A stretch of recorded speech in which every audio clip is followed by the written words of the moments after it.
پڑھو شاباش. بسم الله الرحمن الرحيم. وبه قال حدثنا عبيد الله بن موسى قال أخبرنا حنظلة بن أبي سفيان عن عكرمة بن خالد عن ابن عمر رضي الله تعالى عنهما قال قال رسول الله صلى الله عليه وسلم بني الإسلام على 5: شهادة أن لا إله إلا الله وأن محمدا رسول الله وإقام الصلاة وإيتاء الزكاة والحج وصوم رمضان. الحمد لله رب العالمين وصلى الله وسلم على رسوله الكريم ونبيه الأمين وعلى آله وأصحابه أجمعين. أما بعد. آخر مسئلہ کیا ہے؟ تم اس کے ساتھ کیا کر رہے ہو؟ تم کیوں باتیں کرتے ہو اس کے ساتھ؟ سیدھا کلاس سے باہر نہیں، انسان بنو، سیدھے کھڑے ہو، غصہ نہیں دلاؤ. دیکھو نہیں کرو، آج طبیعت صحیح نہیں ہے. ہاں بالکل خبردار. اگر سر دغم کو آرام کی نا. امام بخاری رحمہ اللہ حدیث لے کے آئے ہیں. جناب رسول اللہ صلی اللہ علیہ وسلم نے فرمایا بنی الاسلام علی 5. اسلام کی بنیاد اور اسلام کی اصل عمارت، اسلام کی تعمیر، اسلام کا وجود، اسلام کی حقیقت، اسلام کے لوازمات، اسلام کے مقتضیات اور اسلام کے ثمرات اور نتائج وہ اللہ تبارک و تعالیٰ کی طرف سے 5 چیزوں کے اوپر متعین کیے گئے ہیں. سب سے پہلے شہادت ان لا الہ الا اللہ، گواہی دینا اس بات کی کہ اللہ کے سوا کوئی اور معبود نہیں ہے، اللہ کے سوا کوئی اور عبادت کا لائق نہیں، اللہ کے سوا کوئی اور اللہ کی وحدانیت میں شریک نہیں، ملک میں شریک نہیں. یہ ہے سب سے پہلے اور بنیادی اصول اور سب سے زیادہ اہم ترین وہ دعویٰ جس پہ اللہ تبارک و تعالیٰ پر ایمان لانے کا سارا دار و مدار وہ متعین ہے. ان الشرک لظلم عظیم وإذ قال لقمان لابنه وهو يعظه يا بني لا تشرك بالله ان الله لا يغفر ان يشرك به ويغفر ما دون ذلك لمن يشاء. ٹھیک ہے. ہاں یہ تمام کے تمام آیات کو آپ جب آپس میں ملا لیں گے تو ان کا خلاصہ اور نتیجہ وہ یہی نکلے گا کہ اللہ تبارک و تعالیٰ کی دربار میں اور اللہ کے حضور سب سے زیادہ اہم ترین ملکہ اور اہم ترین کام وہ ہے اللہ کی وحدانیت بجا لانا. قل هو اللہ احد اللہ الصمد لم یلد ولم یولد ولم یکن له کفوا احد. کتنی مختصر سی صورت ہے. اللہ تبارک و تعالیٰ نے اس میں اپنا تعارف، اپنی شان، اپنی عظمت کا بیان کیا ہے کہ اللہ بے نیاز ہے، نہ کسی سے پیدا، نہ وہ کسی سے پیدا، اور نہ ہی اس کا کوئی ہمسر، کوئی برابر.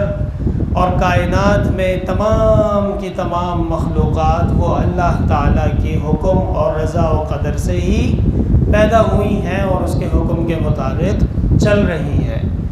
وما تسقط من ورقة إلا يعلمها ولا حبة في ظلمات الأرض ولا رطب ولا يابس إلا في كتاب مبين. اللہ تعالیٰ کی مرضی اور اللہ تعالیٰ کی مشیت، کیا؟ اللہ کی مشیت یہ ہر کام کے اندر شامل ہوتی ہے. یہ ایک اہم ترین مسئلہ ہے، ذرا غور کیجئے گا. ضروری نہیں ہے کہ اللہ کی رضا ہر کام میں شامل ہو. وَلَا يَرْضَى لِعِبَادِهِ الْكُفْرَ، اللہ تعالیٰ راضی نہیں ہے کہ ان کا بندہ کفر کرے، لیکن کرتا ہے کہ نہیں؟ ہاں. تو رضا عام طور پہ عوام میں مشہور ہے کہ اللہ کی رضا ہونی چاہیے، اللہ کی رضا ہر کام میں نہیں ہے. قرآن کی آیت ذہن میں رکھیے گا، وَلَا يَرْضَى لِعِبَادِهِ الْكُفْرَ، اللہ اپنے بندوں کے لیے کفر پہ راضی نہیں ہے. ہاں مشیت خدا بندی وہ ہر چیز کے اندر ہوتی ہے. جو اللہ تعالیٰ نہیں چاہیں گے یا اللہ کی مشیت ایزدی نہیں ہوگی وہ کام کائنات کے اندر نہیں ہو سکتا، بات ختم ہوگی۔ سمجھ میں آئی بات؟ یہ ہے سب سے پہلا اور سب سے اہم ترین بنیاد ایمان کی، شہادت اللہ الہ الا اللہ، گواہی دینا اس بات کی کہ اللہ تعالیٰ کے سوا کوئی اور وہ نہ معبود ہے، نہ خالق ہے، نہ عبادت کا لائق ہے، نہ حاجت روا ہے، نہ مشکل کشا ہے، نہ رزاق ہے۔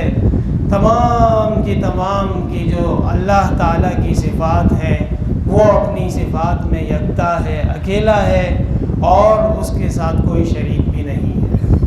یہ ہے وہ اصل پیغام اور یہ ہے وہ اصل بات کہ شرع لکم من الدین ما وصی بہ نوحا، ہم نے نوح علیہ السلام کو بھی یہی تعلیم دی تھی اور حضرت آدم علیہ السلام کو بھی یہی تعلیم دی گئی تھی، اور جناب رسول اللہ صلی اللہ علیہ وسلم بھی یہی تعلیم لے کے آ گئے۔ بیٹھ جاؤ صوفی، آرام تسلی سے پڑھو، اچھے بچے بن کے۔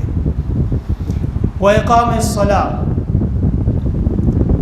اور نماز کا قائم کرنا، یہ ان عبارات میں سے ہے جو تینوں اعراب اس کے درست ہیں۔ شہادت اللہ الہ الا اللہ، اس صورت میں یہ بنے گا مبتدا خبر، اور شہادت اللہ الہ الا اللہ حال بنا لیں گے، حال کونہ شہادتا، اور شہادتی اللہ الہ الا اللہ بدل بنا لیں گے بنی الاسلام علی خمس سے۔ تینوں اعراب جو آپ پڑھیں گے، تینوں کے تینوں اعراب وہ صحیح اور درست ہیں اور تینوں پڑھے جا سکتے ہیں۔ وَإِقَامِ الصَّلَاةِ وَإِقَامَ الصَّلَاةِ وَإِقَامُ الصَّلَاةِ، میرے نسخے میں تینوں اعراب لگے ہوئے ہیں، شاید آپ کے نسخے میں بھی ہوں گے۔ تینوں طرح اس کا پڑھ لینا جائز بھی ہے، درست بھی ہے۔ نماز قائم کرنا، الصلاۃ عماد الدین قرۃ عینی الصلاۃ، آپ صلی اللہ علیہ وسلم نماز کے لیے بہت زیادہ اہتمام فرماتے تھے۔ اور سبع یظلہم اللہ تحت ظل عرشہ یوم لا ظل الا ظل عرشہ، اس میں آتا ہے وَرَجُلٌ قَلْبُهُ مُعَلَّقٌ فِي الْمَسَاجِدِ، وہ آدمی جس کا دل مسجد کے اندر اٹکا رہتا ہو، یعنی احسن العلوم کا طالب علم۔ خلاصہ کلام یہ ہے۔ ہاں، ایک نماز پڑھ لی، اگلی نماز کا انتظار ہے، پھر تیسری نماز کا انتظار ہے، پھر تکرار ہے، پھر اس کے بعد پھر نماز ہے، تو سارا دن نماز ہی نماز ہے۔ تو اللہ تعالیٰ کا لاکھ لاکھ کرم ہے، فضل ہے، اور اللہ تعالیٰ کے شکر اللہ ہمیں توفیق عطا فرمائے۔ جو نماز ہے یہ بہت بڑی عبادت ہے اور ایمان کی بنیاد میں سے ہے، ایمان کی عمارت کے پلروں میں سے ہے۔ الصلاۃ عماد الدین، حدیث شریف میں آتا ہے کہ جو وہ نماز ہے وہ ایمان کا ستون ہے۔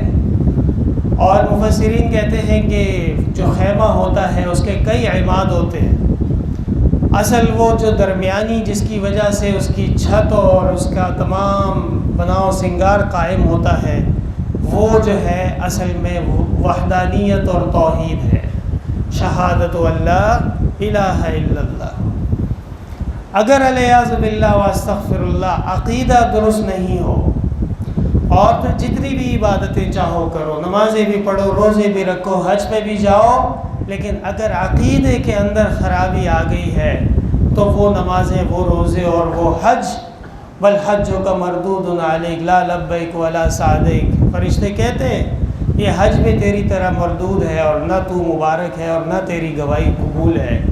اس لیے ہر عمل سے پہلے وہ اعتقاد کا درست ہونا اور صحیح ہونا بہت ضروری ہے، ٹھیک ہے؟ اور امام بخاری رحمہ اللہ بھی یہی سبق آپ حضرات کو پڑھانا چاہتے ہیں۔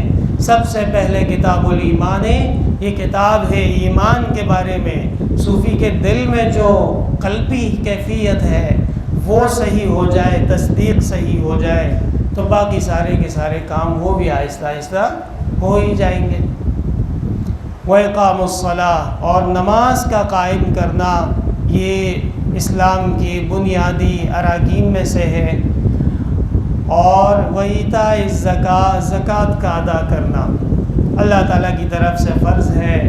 خُذْ مِنْ أَمْوَالِهِمْ صَدَقَةً تُطَهِّرُهُمْ وَتُزَكِّيهِمْ بِهَا وَصَلِّ عَلَيْهِمْ إِنَّ صَلَاتَكَ سَكَنٌ لَهُمْ۔ اے پیغمبر، آپ ان سے زکوٰۃ لیا کریں، آپ ان سے صدقے وصول کریں۔ ہاں، یہ بھی علماء کا کام ہے، وقتاً فوقتاً عوام کو سمجھائے، ان کو عقل سکھائے۔ کوئی بھی دنیا میں یہ نہیں کہتا کہ میں آ گیا ہوں اور میرے سارے پیسے آپ لے لیں، بلکہ آپ نے ان کو ترغیب دینی ہوگی، آپ نے ان کو سمجھانا ہوگا کہ اللہ نے تجھے جو کچھ دیا ہے یہ سارا کا سارا اپنے اوپر نہیں لگانا ہے، اس کے حصے کرنے ہیں، اور ایک حصہ اس کا دین میں خرچ کرنا بہت ضروری ہے، تاکہ تیری نماز میں، تیری زکوٰۃ میں، تیرے اعمال میں جو کمی ہوئی ہے آخرت میں وہ اس صدقے کے بدلے میں معاف ہو جائے اور تیرا مسئلہ حل ہو جائے۔ ورنہ مجال نہیں کہ کوئی اپنے حساب کتاب کے بل بوتے پہ پاس ہو جائے۔ یا عائشہ منحور سے بعذبہ، اے عائشہ جس کسی سے باقاعدہ حساب کر لیا گیا وہ تو پھنس گیا۔ وَأَمَّا مَنْ أُوتِيَ كِتَابَهُ بِيَمِينِهِ فَسَوْفَ يُحَاسَبُ حِسَابًا يَسِيرًا۔ اس آیت کی تفسیر میں جناب رسول اللہ صلی اللہ علیہ وسلم نے فرمایا کہ جب انسان نیک اعمال کرتا ہے اور زیادتی کرتا ہے، نوافل کرتا ہے، تو وہ اس کے لیے کفارہ بن جاتا ہے۔ سمجھ میں آئی بات؟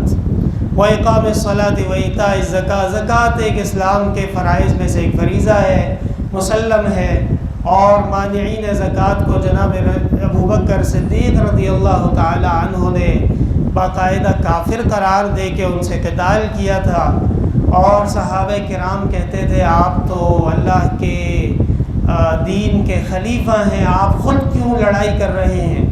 حضرت ابوبکر صدیق رضی اللہ عنہ نے فرمایا خدا کی قسم ایک رسی اگر زکوٰۃ کی ان کے پاس رہ جائے گی نہیں چھوڑوں گا، لڑائی ضرور کروں گا ان کے ساتھ۔ ان قارون کان من قوم موسیٰ فبغى علیہم، قارون کا انجام دیکھو، ہاں حضرت موسیٰ علیہ السلام کے قوم کے افراد میں سے تھا، لیکن جو انکار کیا تو زمین میں دھستا چلا گیا۔ فخسفنا به وبداره الارض فما كان له من فئة ينصرونه من دون اللہ۔ سمجھ میں آئی بات؟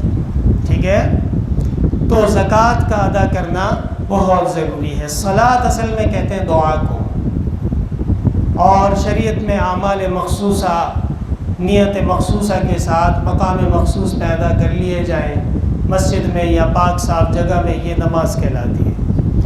اور زکوٰۃ تزکیہ، پاکی، صفائی، صاف کرنا، زکوٰۃ کو زکوٰۃ اس لیے کہتے ہیں تطہرہم وتزکیہم بہا، اس مال کی وجہ سے یہ پاک ہو جاتے ہیں اور ان کا دل پاک صاف ہو جاتا ہے، تزکیہ ہو جاتا ہے۔ والحج، اور نماز اور ایمان کا ایک بہت بڑا رکن وہ حج بیت اللہ ہے۔ وَلِلَّهِ عَلَى النَّاسِ حِجُّ الْبَيْتِ مَنِ اسْتَطَاعَ إِلَيْهِ سَبِيلًا، جو کوئی راستے کی قدرت رکھتا ہو اللہ کے لیے اس پہ حج کرنا ایک دفعہ ضروری ہے۔ جناب رسول اللہ صلی اللہ علیہ وسلم نے جب یہ اعلان فرمایا، صحابی نے کہا العامنا هذا ام للابد، اے اللہ کے رسول یہ حج بس ابھی ہے یا یہ ہمیشہ ہر سال ہوگا؟ آپ صلی اللہ علیہ وسلم نے فرمایا بل للابد، بلکہ یہ ہمیشہ کے لیے ہے۔ ہر مسلمان زندگی میں ایک مرتبہ کعبہ مشرفہ، عرفات، مزدلفہ، منا جا کے اپنی حاضری لگوائے گا اور اللہ تعالیٰ سے اپنے گناہوں کی معافی طلب کرے گا، اتباع کرتے ہوئے حضرت آدم، حضرت ابراہیم اور جناب رسول اللہ صلی اللہ علیہ وسلم کی سنت مبارکہ پہ۔ وَأَذِّن فِي النَّاسِ بِالْحَجِّ يَأْتُوكَ رِجَالًا وَعَلَى كُلِّ ضَامِرٍ يَأْتِينَ مِنْ كُلِّ فَجٍّ عَمِيقٍ۔ اللہ تعالیٰ نے ابراہیم علیہ السلام سے فرمایا آپ پہاڑ پہ چڑھ جائیں، جبل کعبہ پہ یا جبل ابی قبیس پہ، اور وہاں سے اعلان فرمائیں کہ اے مسلمانوں حج کے لیے کعبہ تیار ہے، آ جاؤ حج کے لیے۔ اور پھر آپ دیکھیں کہ روئے زمین کے کس کس کونے سے کیسے کیسے مسلمان اللہ کے لیے حج کرنے آئیں گے۔ آج آپ دیکھیں گے آج بھی حضرت ابراہیم علیہ السلام کی اس دعا پہ ہر سال 30 لاکھ 35 لاکھ 40 لاکھ لوگ لبیک کہتے ہیں اور وہاں جا کے حج کرتے ہیں۔ سمجھ میں آئی بات؟ وصوم رمضان، اور رمضان المبارک کے روزے، شہر رمضان الذی انزل فیہ القرآن یا ایھا الذین آمنوا کتب علیکم الصیام کما کتب علی الذین، قرآن کریم اور روزوں کا آپس میں خاص تعلق ہے، اور دن میں روزہ رکھنا اور رات میں تراویح پڑھنا یہ اللہ تعالیٰ کی طرف سے ہر مسلمان مومن کے لیے ایسا عمل متعین کر دیا گیا ہے کہ اس سے تزکیہ اور اصلاح بہت آسان ہو جاتی ہے۔ یہاں پہ اگر آپ غور کریں تو صوم رمضان سب سے آخر میں ہے، حالانکہ اس کے علاوہ آپ جتنے بھی احادیث کے ذخیرے دیکھیں گے وہاں آپ کو نماز کے بعد صوم ملے گا۔ ہاں، اقامت الصلاۃ والصوم وایتاء الزکاۃ والحج، یہ جو ترتیب آگے پیچھے کر دی گئی ہے یہ عبداللہ ابن عمر رضی اللہ تعالی عنہ چونکہ حدیث کے راوی ہیں تو حضرت ابن عمر کے مطابق جو ترتیب ہے وہ ایسی ہی ہے۔ پہلا جواب تو یہ ہے۔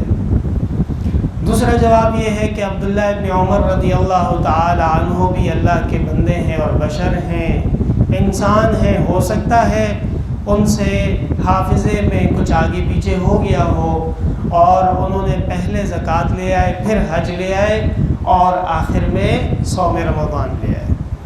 حالانکہ جو باقاعدہ رائجہ ترتیب ہے وہ یہ ترتیب نہیں ہے، بلکہ وہ ترتیب وہی ہے کہ صلاۃ، صوم، زکوٰۃ، حج، اس طرح ہے۔ لیکن امام بخاری رحمہ اللہ بہت بڑے آدمی ہیں، حدیث کے امام ہیں، اور حدیث کے اندر ان کو اللہ تعالیٰ نے یعنی ایک استاد اور ایک شیخ کا درجہ عطا فرمایا ہے۔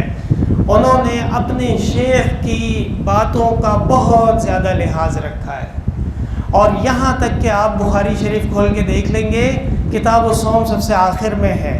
وہ جو کتاب الصوم سب سے آخر میں لائے ہیں امام بخاری، وہ اس حدیث میں اپنے شیخ عبداللہ ابن عمر کی اتباع کرتے ہوئے لائے۔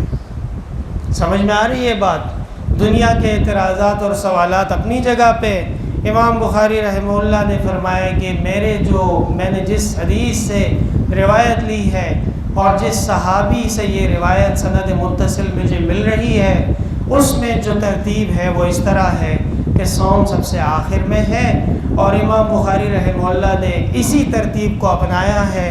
یہاں تک کہ آپ بخاری شریف کھولیں گے تو زکوٰۃ پہلے ہے، حج پہلے ہے اور صوم بعد میں ہے۔ یہ جو ترتیب ہے وہ اس حدیث کی اتباع میں ہے۔ صوفی جی بات سمجھ میں آ گئی؟ ٹھیک ہے۔ باب امور الایمان وقول اللہ عز وجل، یہ باب ہے ایمان کے معاملات کے بارے میں، ایمان کی ضروریات کے بارے میں، اور اللہ تعالیٰ کا قول لیس البر ان تولوا وجوہکم قبل المشرق والمغرب ولكن البر من آمن باللہ الی قولہ المتقون، حدیث خرم، استدلال بالبعض، امام بخاری رحمہ اللہ کا خاص طریقہ ہے۔ اور قد افلح المؤمنون، یہ دو آیات امام بخاری رحمہ اللہ اسی سلسلے میں لائے ہیں کہ ایمان کے بہت سارے شعبے ہیں۔ کیا ہے؟ ایمان کے بہت سارے اطراف ہیں، انواع ہیں، اکناف ہیں، طور طریقے ہیں، ایمان کے تقاضے ہیں، ایمان کے آداب ہیں، اور یہ سارے کے سارے جب آپس میں ملا لیے جائیں گے تو من استکملہا استکمل الایمان، جس کسی نے ان سب کو پورا کر لیا اس نے اپنے ایمان کو پورا کر لیا۔ سمجھ میں آئی بات؟ ٹھیک ہے۔ لیس البر ان تولوا وجوہکم قبل المشرق والمغرب، حضرت شاہ انور شاہ کشمیری رحمۃ اللہ علیہ فرماتے ہیں کہ بظاہر جو دوسری آیات ہیں قد افلح المؤمنون الذین هم فی صلاتهم خاشعون، یہ محل استشہاد لیس البر سے بہت زیادہ اچھا ہے، اس لیے کہ لیس البر کے اندر ایک کیفیت ایسی ہے جو مسلمانوں میں نہیں پائی جاتی، کفار میں پائی جاتی ہے۔ لیس البر ان تولوا وجوہکم قبل المشرق والمغرب بلکہ قد افلح المؤمنون الذین هم فی صلاتهم خاشعون، وہ کیفیت جو ہے وہ ایسی پیاری کیفیت ہے کہ صرف اور صرف مومن اور مسلمان میں پائی جاتی ہے۔ لہٰذا بہرحال امام بخاری رحمہ اللہ اصل میں یہاں سے معتقدات بھی ثابت کرنا چاہتے ہیں اور عملیات بھی ثابت کرنا چاہتے ہیں۔ سمجھ میں آئی بات؟ اس لیے انہوں نے لیس البر ان تولوا وجوہکم قبل المشرق والمغرب، اس لیس البر کی آیت کے بارے میں علماء اور خاص طور پر مفسرین فرماتے ہیں اس میں اللہ تعالیٰ نے ایمان کے 10 شعبے بیان کیے ہیں۔ کتنے؟ 10 شعبے، جس میں سے 5 کا تعلق اعتقاد سے ہے اور 5 کا تعلق عمل سے ہے۔ امام بخاری رحمہ اللہ کا مذہب و مسلک ہے کہ ایمان مرکب ہے، یزید و ینقص، بڑھتا ہے کم ہوتا ہے، اس لیے وہ پہلے یہ آیت لے کے آئے ہیں تاکہ ہمارا وہ دعویٰ مضبوط اور ثابت ہو جائے کہ ایمان کے کئی حصے ہیں۔ سمجھ میں آئی بات؟ لیس البر ان تولوا وجوہکم قبل المشرق والمغرب ولکن البر من آمن باللہ الی قولہ المتقون۔ وبہ قال حدثنا عبداللہ بن محمد الجعفی، یہ کہتے ہیں امام بخاری رحمہ اللہ کے علاقے کے ہیں۔ امام بخاری بھی جعفی ہے نا؟ ہاں، امام بخاری کا ایک نام الامام الجعفی بھی ہے، تو یہ حضرت کی گاونڈی ہیں۔ کون ہے؟ گاونڈی ہیں۔ قال حدثنا ابو عامر العقدی قال حدثنا سلیمان بن بلال عن عبد الله بن دینار عن ابی صالح عن ابی ہریرہ رضی اللہ تعالی عنہ عن النبی صلی اللہ علیہ وسلم قال الایمان بضع و ستون شعبہ والحیاء شعبۃ من الایمان۔ آپ صلی اللہ علیہ وسلم نے فرمایا ایمان کے 60 اور کچھ شعبے ہیں اور حیا بھی ایمان کا ایک بہت بڑا شعبہ ہے۔ ٹھیک ہے؟ محدثین اور علماء کرام نے باقاعدہ ایمان کے شعبوں پہ کتابیں لکھی ہیں۔ ابو بکر بیہقی کی شعب الایمان، اب آپ قلم اٹھا لیجئے، اب آپ کو جو ہے نا کچھ اہم ترین باتیں لکھوائی جائیں گی۔ ابو بکر بیہقی کی شعب الایمان معروف اور مشہور ہے۔ ابو عبداللہ حلیمی کی شعب الایمان معروف ہے۔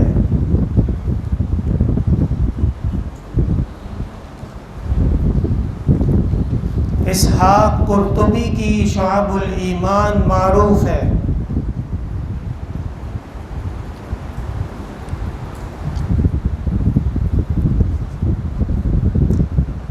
لکھ لیا؟ ابو بکر بیہقی کی شعب الایمان، ابو عبداللہ حلیمی کے شعب الایمان، اور اسحاق قرطبی کی شعب الایمان، امام ابو حاتم کی شعب الایمان۔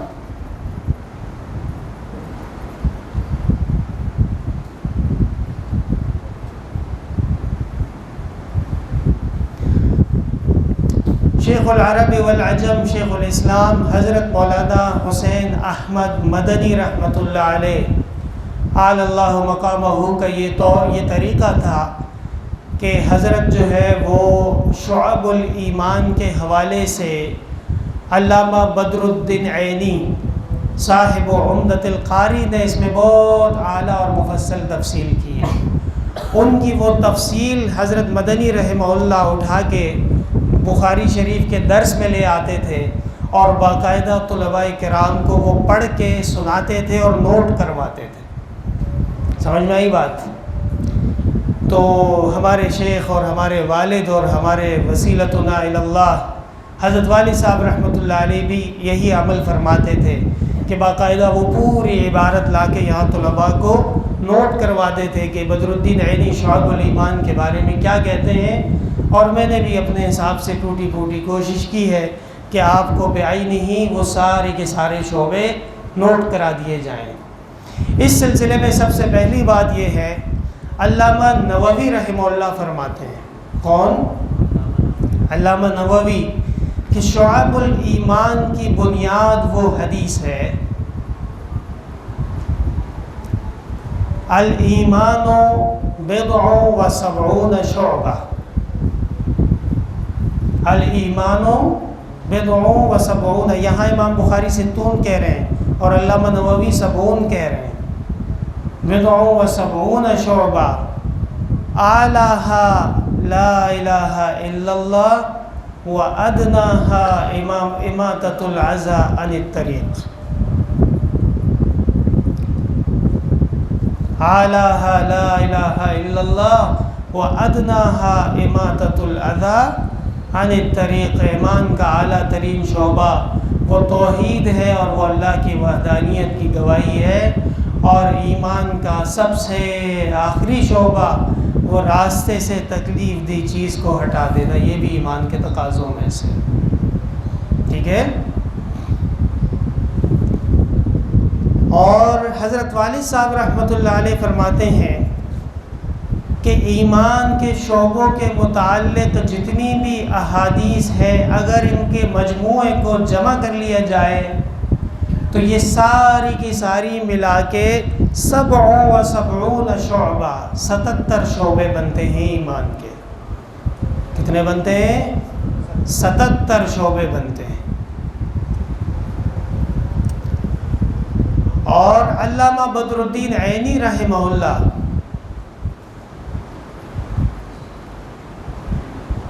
عمدۃ القاری میں کہتے ہیں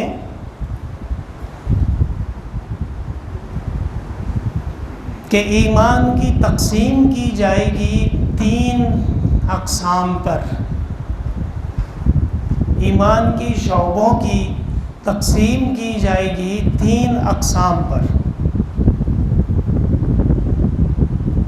نمبر 1 اعتقادیات، نمبر 2 اقوال یا لسانیات، اور نمبر 3 عملیات۔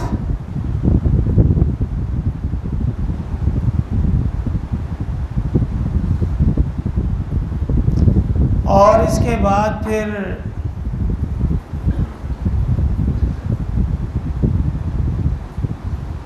علامہ بدر الدین عینی فرماتے ہیں کہ ایمان کی پہلی تقسیم یعنی اعتقادیات، کیا لکھو گے؟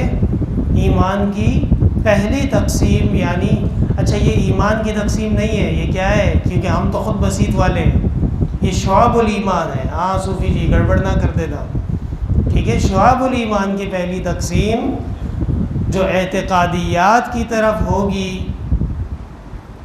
اس کے کل 30 شعبے ہیں۔ کتنے شعبے ہیں؟ 30 شعبے۔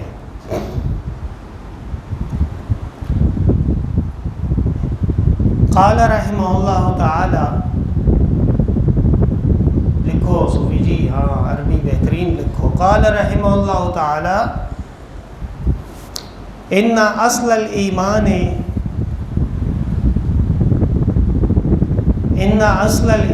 هو التصدیق بالقلب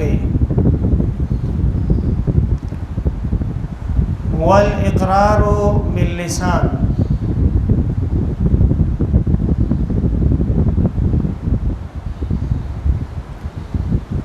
ان اصل الایمان هو التصدیق بالقلب والاقرار باللسان لكن الایمان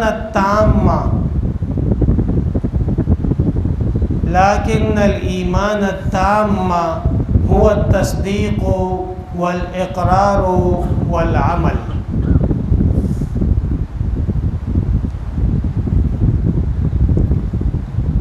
فهذه 3 اقسام، دیکھ رہے ہو 3 قسمیں ہیں، تصدیق، اقرار اور عمل۔ فهذه 3 اقسام، الاول یرجع الى اعتقادیات، الاول یرجع الى اعتقادیات وهي تتشعب الى 30 شعبہ، وهي تتشعب الى 30 شعبہ، اور یہ جو پہلا قسم ہے اعتقادیات کا، اس کے 30 شعبے بنتے ہیں۔ لکھ لیا؟ نمبر 1، الایمان باللہ تعالی، اللہ کے وجود پہ ایمان رکھنا۔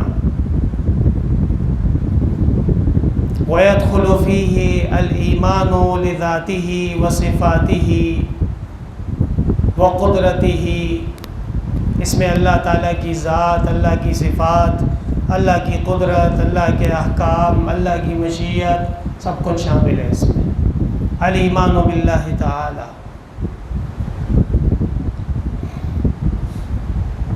نمبر 2، اعتقاد حدوث ما سوى اللہ تعالی، اعتقاد حدوث ما سوى اللہ تعالی، اللہ کے سوا ہر چیز حادث ہے، اس بات کا ایمان رکھنا۔ اعتقاد حدوث ما سوى اللہ تعالی۔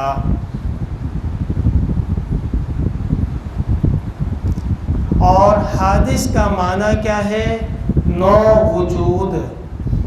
حادث کسے کہتے ہیں؟ نو وجود، یعنی جو بعد میں پیدا ہوا ہے، پہلے سے نہیں تھا، جو بعد میں پیدا ہوا ہے اس نے ختم بھی ہو جانا۔ سمجھ میں آئی بات؟ اور اس موضوع پہ حضرت شاہ انور شاہ کشمیری رحمۃ اللہ علیہ کی کتاب ضرب الخاتم علی حدوث العالم لکھو، یہ سبق کا حصہ ہے بھائی۔ ضرب الخاتم علی حدوث العالم، اور اس کی شرح مرقات الطارم، مرقات الطارم الی ضرب الخاتم، یہ حضرت شاہ انور شاہ کشمیری رحمہ اللہ کی تصانیف۔ حضرت مولانا قاسم نانوتوی رحمۃ اللہ علیہ کا رسالہ تقریر دل پذیر لکھو۔ حضرت شاہ صاحب کی کتاب کا نام ہے ضرب الخاتم، اور دوسری کتاب کا نام ہے مرقات الطارم، اور حضرت نانوتوی کی کتاب کا نام ہے تقریر دل پذیر۔ بہت زبردست تقریر ہے، ایمان کے شعبے بیان ہوئے اس میں۔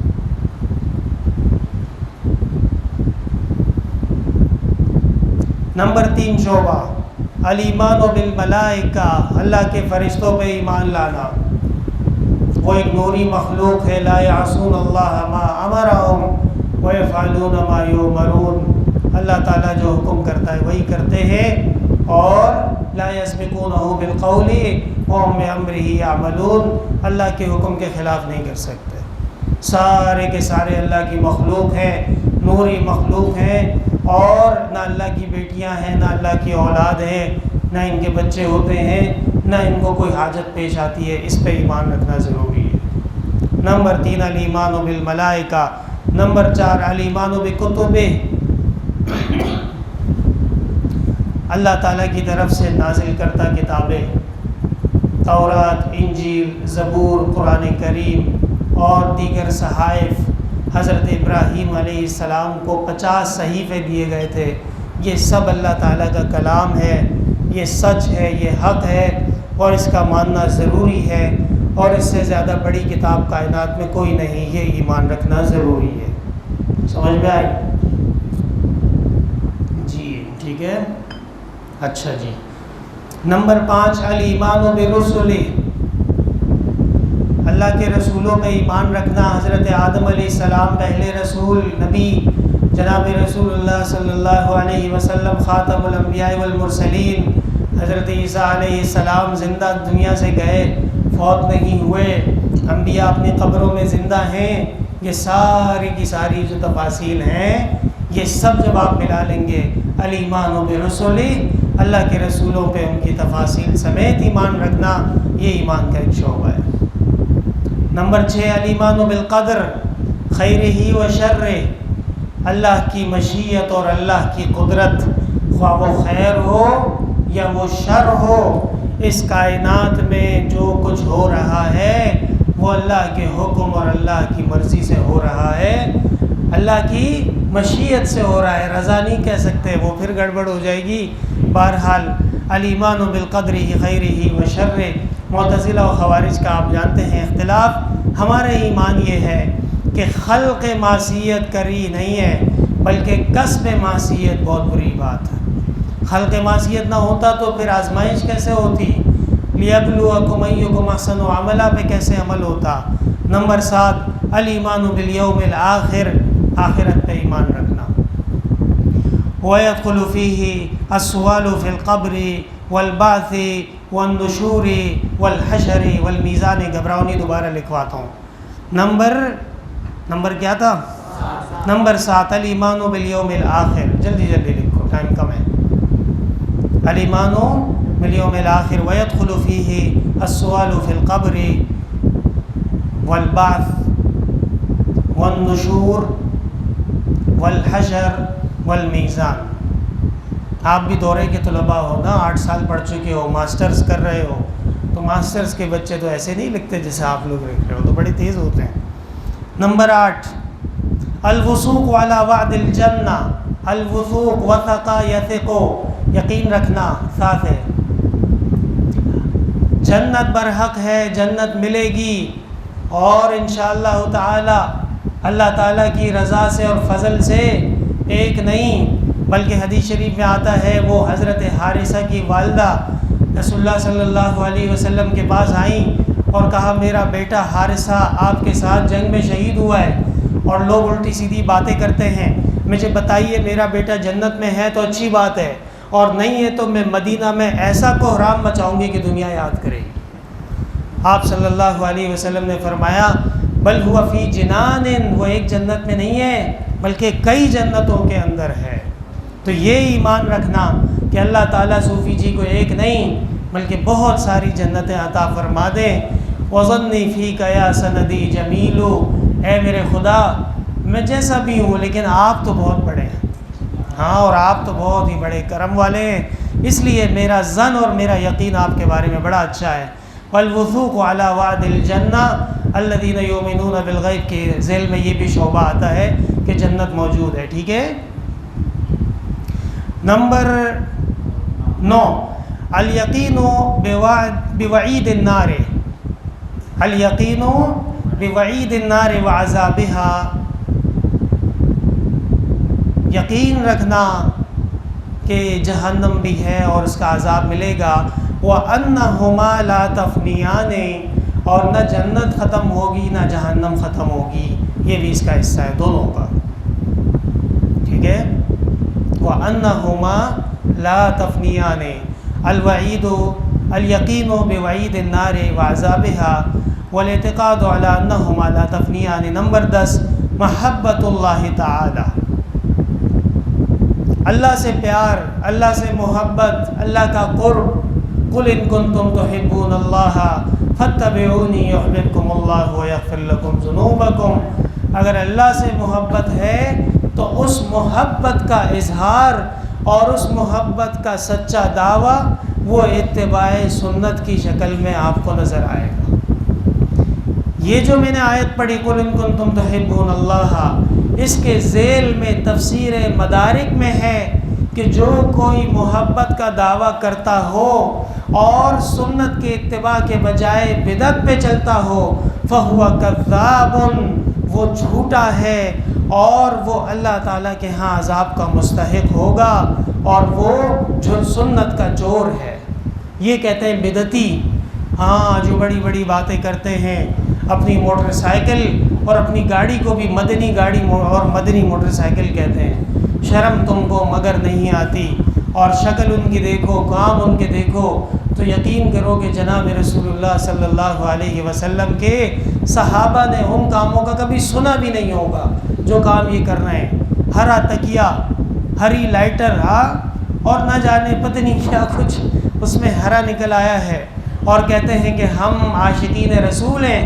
تفسیر مدارک کا حوالہ یاد رکھیے گا، عاشقین رسول وہ نہیں ہے۔ عاشقین رسول قل ان کنتم تحبون اللہ فاتبعونی، میری اتباع کرو گے تو اللہ کی محبت حاصل ہوگی، ورنہ اللہ کی محبت کا دعویٰ تفسیر مدارک والا کہتا ہے فہو کذاب، وہ جھوٹ بول رہا ہے، ٹھیک ہے۔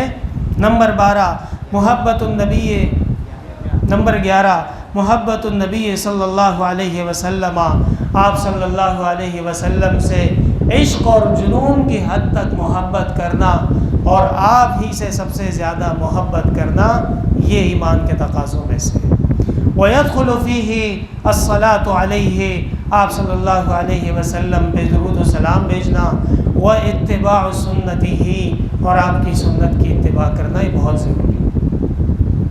سمجھ میں آ گئی؟ نمبر 12 الحب فی اللہ والبغض فی اللہ، اللہ ہی کے لیے پیار و محبت، اللہ ہی کے لیے ناراضگی اور غصہ۔ وَيَدْخُلُ فِيهِ محبت اہل البیت وَأَصْحَابِهِ، اس میں اہل بیت اور صحابہ سے محبت داخل ہے۔ ہم کیوں ابو بکر و عمر اور عثمان اور علی پہ جان فدا کرتے ہیں اور کیوں ہم ان پہ قربان ہونے کے لیے تیار رہتے ہیں؟ الحب فی اللہ، اللہ کے لیے۔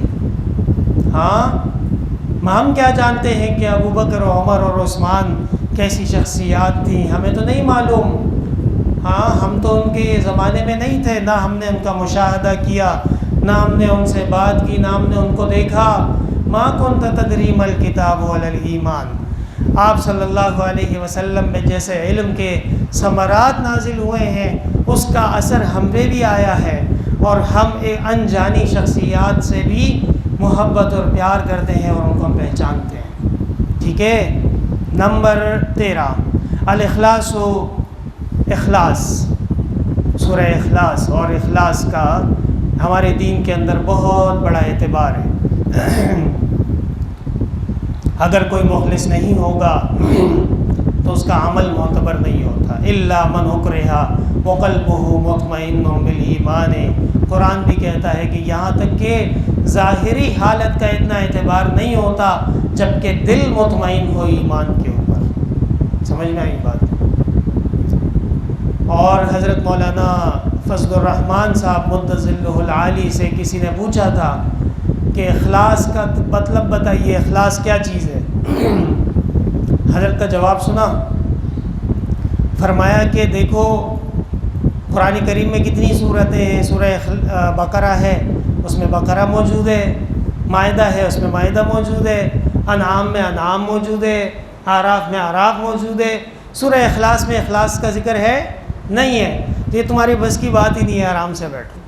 سمجھ میں آئی؟ اخلاص یہ قلبی کیفیت کا نام ہے، اور اخلاص یہ اس پہ آپ ہاتھ نہیں رکھ سکتے، اس پہ آپ اشارہ نہیں کر سکتے، بلکہ یہ اللہ اور اس کے بندے کے درمیان جو راز اور نیاز کا رشتہ ہے اور نیت ہے، اسے اخلاص کہتے ہیں۔ سمجھ میں آ گئی بات؟ وَيَدْخُلُ فِيهِ تَرْكُ الرُّؤْيِ وَالنِّفَاقِ، اور اخلاص کے اندر جو ہے وہ دکھانا، الرأی، ہاں پشتو میں کہتے ہیں زان خیل، ہاں دکھانا، والنفاق، اور ڈبل پالیسی، اس سے بھی دور ہو جانا، یہ بہت ضروری ہے۔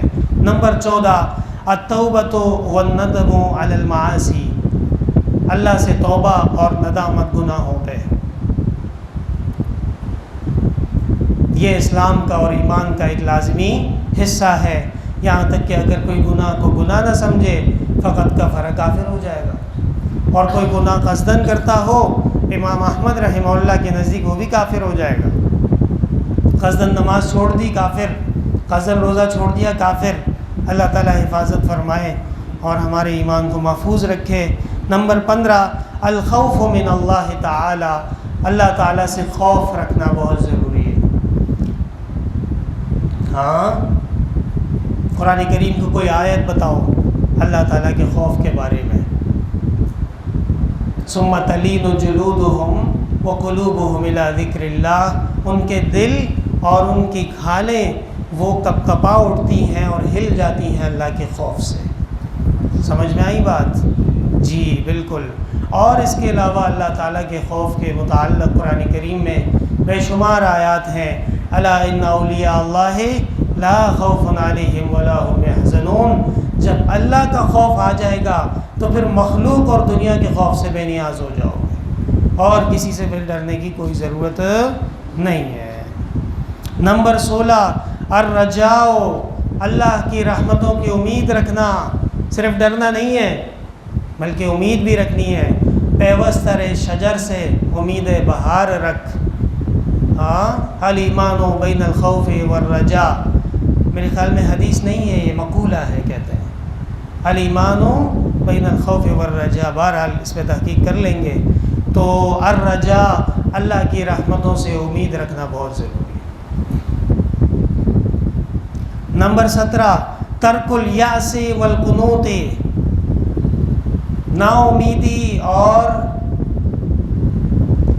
مایوسی کو چھوڑ دینا. ترک الیأس والقنوط. قال ومن یقنط من رحمت اللہ الا القوم الضالون. یہ ہے وہ قنوط، اللہ کی رحمت سے نا امید ہو جانا. صحیح ہے. ترک الیأس اور والقنوط. بہرحال کتنے نمبر ہو گئے؟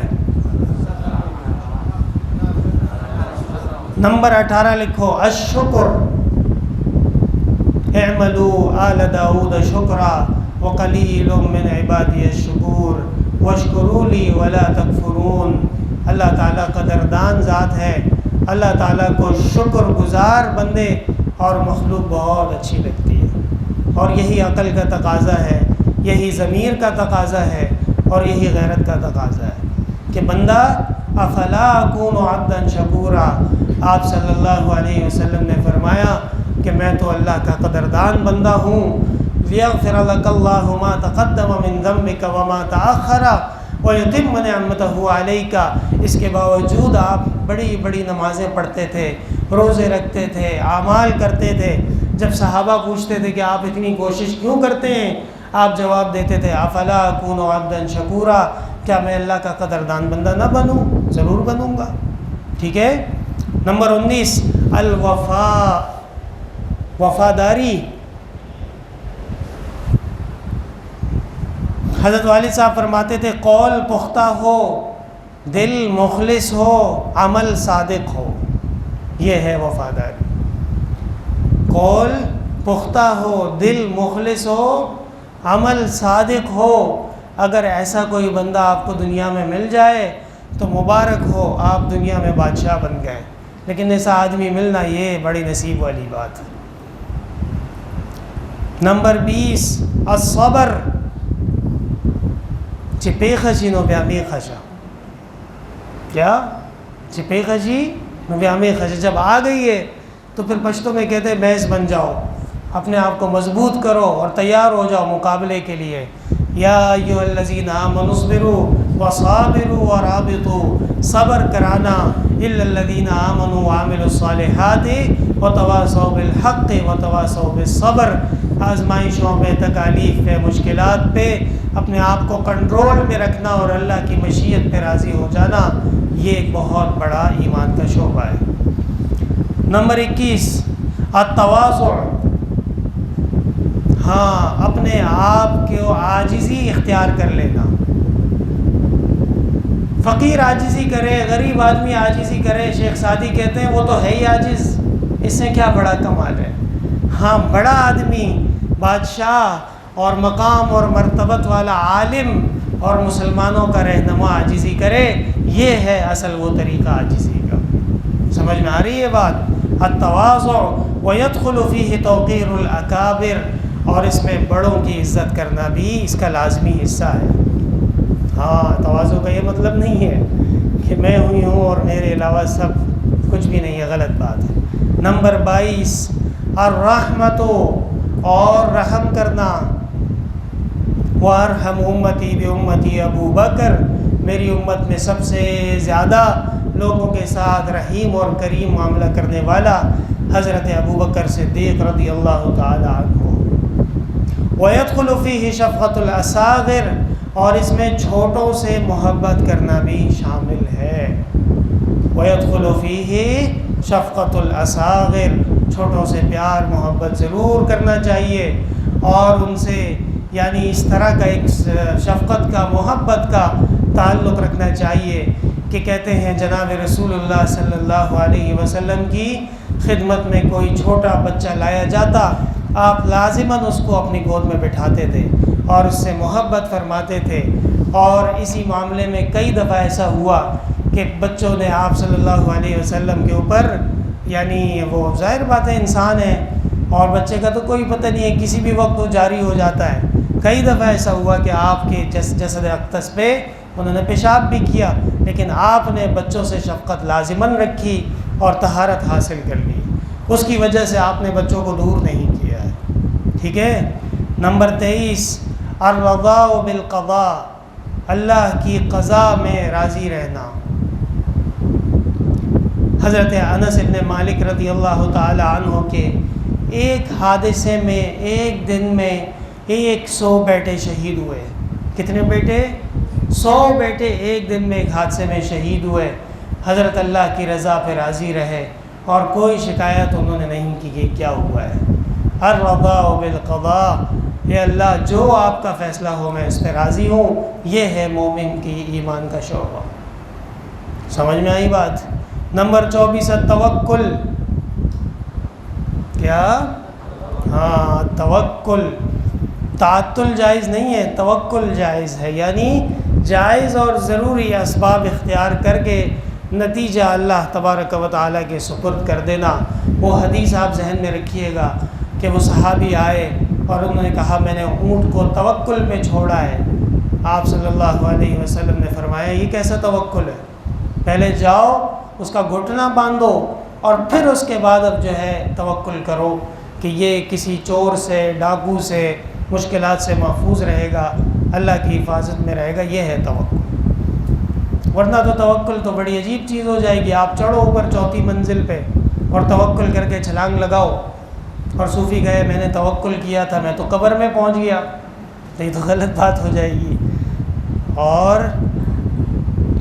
نمبر 25 ترک العجب، تکبر چھوڑنا پڑے گا، خود پسندی چھوڑنی پڑے گی، میں کو چھوڑنا پڑے گا اور لوگوں کی فکر کرنی پڑے گی.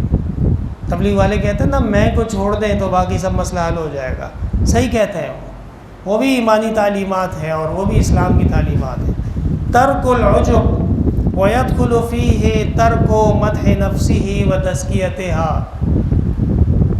ترک العجب ويدخل فيه ترک مدح نفسه وتزکیتها. نمبر 26 ترک الحسد. قل اعوذ برب الفلق. آخر میں فرمایا ومن شر حاسد اذا حسد. حضرت والد صاحب فرماتے تھے یہ ٹھیکہ مولویوں نے لیا ہے. کس نے لیا ہے؟ اللہ تعالیٰ حفاظت فرمائے. حسد بہت ہی گندی چیز ہے، ہمارے اسلام اور ایمان میں ناپسندیدہ ہے، اور اللہ تعالیٰ نے قرآن کریم میں مسلمانوں کو اس سے پناہ مانگنے کی تلقین فرمائی. نمبر 27 ترک العقد،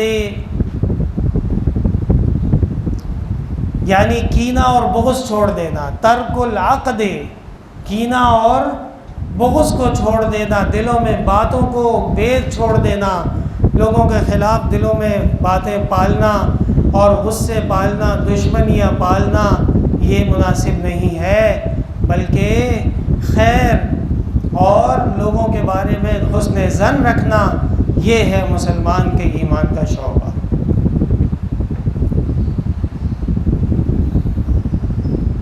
کتنے ہو گئے؟ 27 ہو گئے نا. 28 ترک الغضب. حضرت والد صاحب فرماتے تھے میری طرح ٹھنڈے اور خوش رہا کرو.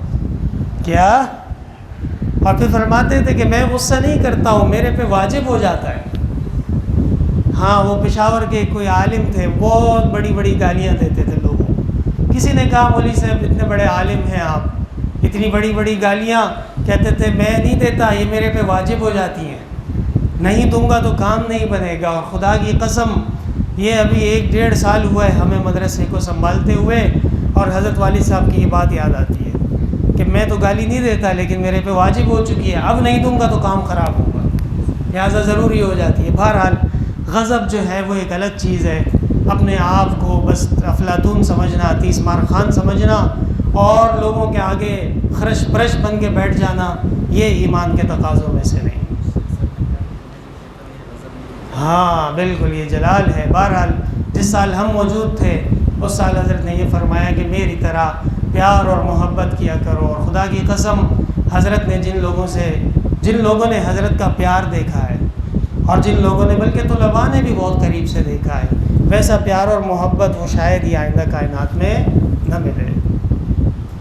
ایک شعر ہے، پتہ نہیں آپ کو سمجھ میں آئے یا نہ آئے عشاق گئے وعدہ فردا لے کر، آئے عشاق گئے وعدہ فردا لے کر، اب انہیں ڈھونڈ چراغ رخ زیبا لے کر. سمجھ میں آئی بات؟ ہاں بالکل. ترک الغضب، اور غصے کو بھی چھوڑ دو. نمبر 29 ترک الغش. ہاں صوفی جی کرپشن چھوڑنی پڑے گی اور دھوکہ چھوڑنا پڑے گا، ملاوٹ چھوڑنی پڑے گی. وَيَدْخُلُ فِيهِ ظَنُّ السُّوءِ، اس میں بدگمانی بھی شامل ہے. کتنے نمبر ہو گئے؟ نمبر آگے پیچھے ہو گئے، 30 پورے کریں گے. 29 ہو گئے. نمبر 30 ترک حب دنیا، دنیا کی چیزوں سے دل ہٹا کے اللہ تعالیٰ کی محبت اور اللہ کی طرف دل کو لگا لینا، یہ ایمان کا 30واں شعبہ ہے. حب الدنیا راس کل خطیہ، کہتے ہیں کہ ہر گناہ کا جو شروع ہے وہ دنیا کی محبت ہے. اگر حب الدنیا راس کل خطیہ سے انسان اپنے آپ کو محفوظ کر لے تو اس کے جو اعتقادیات کا 30واں شعبہ ہے ترک حب دنیا، اللہ تعالیٰ اس میں اس کو کامیابی دے دیں گے. بات سمجھ میں آئی صوفی جی؟ ہاں یہ 30 شعبے آپ نے یاد کرنے ہیں اور آپ کو یہ ساری کی ساری تفصیل سمجھ میں آنی چاہیے. الحمدللہ رب العالمین، لا الہ الا اللہ وحدہ لا شریک لہ، لہ الملک ولہ الحمد وہو علی کل شیء قدیر. اللہ تعالیٰ حضرت والی صاحب کے درجات بلند فرمائے، جنت الفردوس میں اعلیٰ مقامات عطا فرمائے. آپ اور ہم میں سے جن کے والدین حیات ہیں اللہ تعالیٰ سایہ محترم سلامت رکھے، جو وفات ہو گئے اللہ تعالیٰ درجات بلند فرمائے. جامعہ عربیہ احسن العلوم کے چپتے چپتے ذرے ذرے میں اللہ تعالیٰ خیر نازل فرمائے. اللہ تعالیٰ علم اور عمل ہمارے لیے آسان کرے اور اللہ تعالیٰ اپنے غیب کے خزائن سے ہر چیز کا انتظام فرمائے. طلباء اور علماء کو تنگی سے محتاجی سے اللہ تعالیٰ محفوظ و معمون رکھے. دن بدن جو پریشانی ہے، مہنگائی بڑھتی جا رہی ہے اور ہر قسم کی رکاوٹیں ہیں، ہمارا توکل اور ہمارا ایمان اللہ پہ ہے.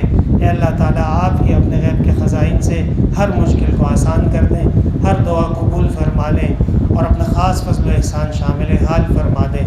صلی اللہ تعالیٰ علی خیر خلقہ محمد وعلی آلہ وصحبہ اجمعین برحمتہ. آئے عشاق گئے وعدہ فردا دے کر، اب انہیں ڈھونڈ چراغ رخ زیبا لے کر.